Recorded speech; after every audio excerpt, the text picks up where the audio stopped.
Hi, everybody. It's Mrs. Slusher. I'm in my beautiful office right now because it's a nice, quiet place for me to tape my story. So today we're going to be reading The Runaway Wok, which is somewhat similar to The Gingerbread Man. So we have something that comes alive. In this case, it's a wok, which is a cooking tool that some Asian cultures use. It's like a bigger version of a saucepan, and the wok comes to life, and it does run away, but nobody chases it. Okay, the wok runs away, and then it comes back with some special items.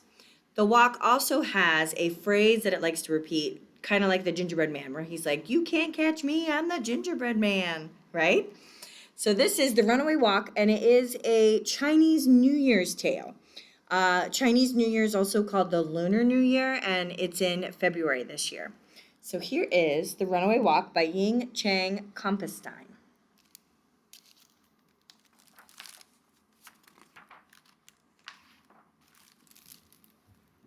One Chinese New Year's Eve, a poor couple sent their son Ming to the market. "Trade these last few eggs for a bag of rice," said Mama Zhang. "Then we can make some stir-fried rice to share with the neighbors." "It won't be much of a celebration again this year," Papa Zhang said with a sigh. "You'd think that by working for Mr. Li, the richest man in Beijing, we would have enough to invite everyone over for the New Year's feast." Ming hurried off, eager to do his mother's bidding. It saddened him to see his hard-working parents being cheated by the greedy Mr. Li. As he walked, he daydreamed about what a real feast would be like and how nice it would be to have just one new toy to share with his friends. So Mr. Li is their boss, and it sounds like he's a little bit greedy, maybe not the nicest person. And the Zhang family sounds kind, and they want to share a feast with friends and family. They want to share toys with their friends. A small old man stopped Ming near the market. "Hello, son. I see you have some eggs there. I will trade you this wok for them." "No," said Ming. "I need rice. Besides, your wok is rusted and has no handle." Just then the wok sang out, "Boy, boy, trade for me. I am more than what you see." Ming had never heard a wok sing before. He thought, this wok must be magic. If it can sing, it has to be able to do other amazing things. So he made the trade. The old man sauntered off, chuckling happily to himself. Ming's mother wasn't happy. "Why did you trade for this battered old wok? What are we going to cook in it?" Before Ming could answer, the wok sang out, "Mother, make me shine so bright, and you shall have food to share tonight." "See, Mama," said Ming, "it's a special wok." "Well, let's do what it says," said Papa Zhang. "We're all hungry." So Mama Zhang washed and polished the wok until it sparkled, and then she set it on the table. To their surprise, it rolled off the table and out the door. "Where are you going?" cried Mama Zhang. "Skippity-hoppity-ho, to the rich man's wife I go," sang the wok, and it briskly hopped down the road. So the wok is heading to the rich man's wife. I wonder what it will bring back. The wok skipped all the way to the Li kitchen, where Mrs. Li was overseeing the servants prepare the New Year's feast for her family. The Lees never shared their food with anyone. The wok plopped down on the counter. "Where did this come from?" asked Mrs. Li. No one knew. "Well, put it to good use," she ordered. "It will make a nice serving bowl." So the servants put in the wok festive stir-fried rice, pork dumplings, kung pao chicken, steamed buns, and walnut shrimp. There was still room for more. They added long life noodles, ginger fish, and rice cakes. Yet there was still room for more. "Keep filling it," commanded Mrs. Li. "I must go change for the party."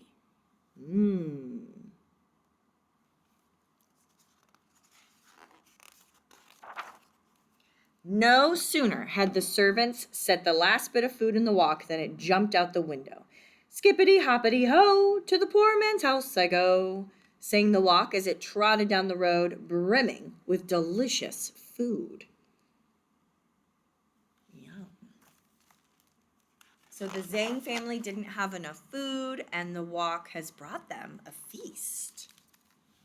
The Zhang family could hardly believe their eyes.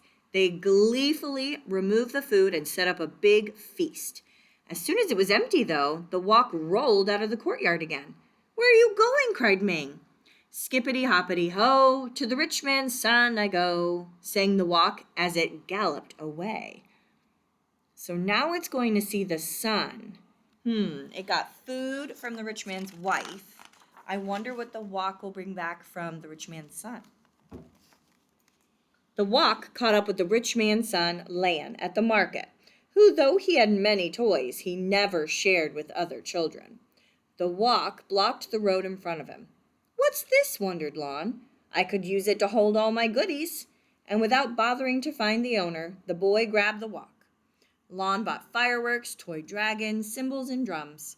He piled them into the Wok, and there was still room for more. So he bought lanterns, yo-yos, and kites.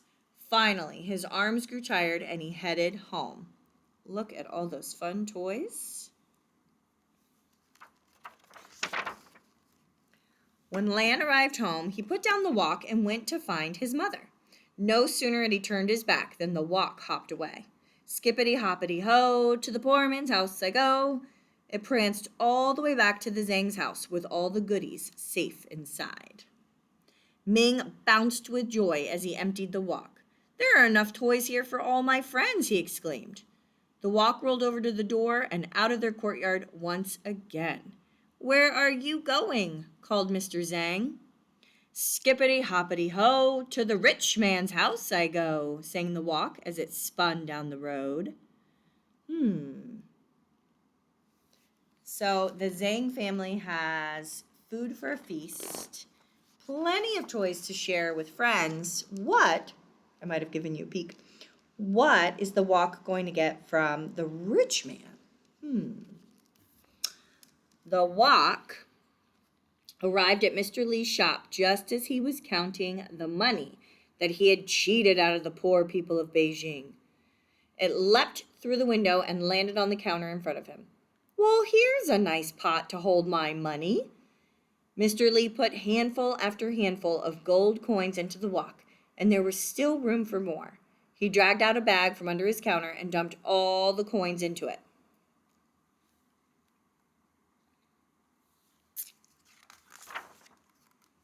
No sooner had Mr. Lee emptied the last of the coins into the Wok than it jumped out the window. "Skippity hoppity ho, to the poor man's house I go." It scooted down the road all the way back to the Zhang's house with all the money safe inside. Ming and his parents danced with delight. They invited all the poor people in Beijing to their New Year's feast. Mother Zhang served the food, Father Zhang divided the coins up among the families, and Ming handed out all the toys to the children.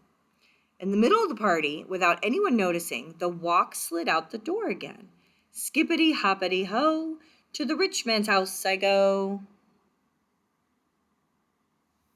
But it already has food and toys and money, so why is the Wok going back, I wonder? It hopped to the Lee's house, where the father and mother and their son were weeping and wailing and blaming each other for their misfortune. When they saw the Wok, they jumped up. "There's the Wok that took all our food," cried Mrs. Lee. "And my toys," whined the boy. "I'll break it for stealing our gold," vowed Mr. Lee. The Wok sang out, "I dare you three to try and catch me."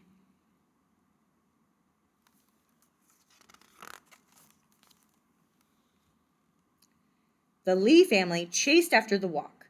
Lan couldn't make it very far without losing his breath, and Mrs. Lee had trouble running in her fancy shoes, but Mr. Lee finally caught up with it. To stop the Wok, he jumped inside, pressing it to the ground. "Now I've got you," he growled. "Wait for me," called Mrs. Lee. "I'll teach that Wok a lesson." Mr. Lee tried to get up, but found that he was stuck tight. When Mrs. Lee grabbed his legs to pull him out, she slipped into the Wok too. Lan finally arrived out of breath. Help! Help! Pull us out! Cried his parents. Lan grabbed their legs but lost his balance and fell inside with them. So you can see they're all head first in the wok with their feet dangling out. Skippity hoppity ho, too far away I will go, sang the wok as it tumbled down the road with the Lee family inside, legs waving in the air. Dragon dancers' drums boomed, cymbals crashed, and firecrackers banged, drowning out the Lee's family cries. No one noticed as the wok sped off to the distant hills. The Lee family was never seen again in Beijing. Bye-bye, Lee family. As for the Zhang family, they opened a shop selling woks of all different sizes and styles. Every year, they hosted a glorious New Year's feast for all of their friends and family. And to think that it all started with a rusted wok with no handle. Isn't that nice? And it does say, the traditional wok is a symbol of sharing because it's big enough to cook a meal for many families. So that's a very nice message, don't you think? Thank you for listening.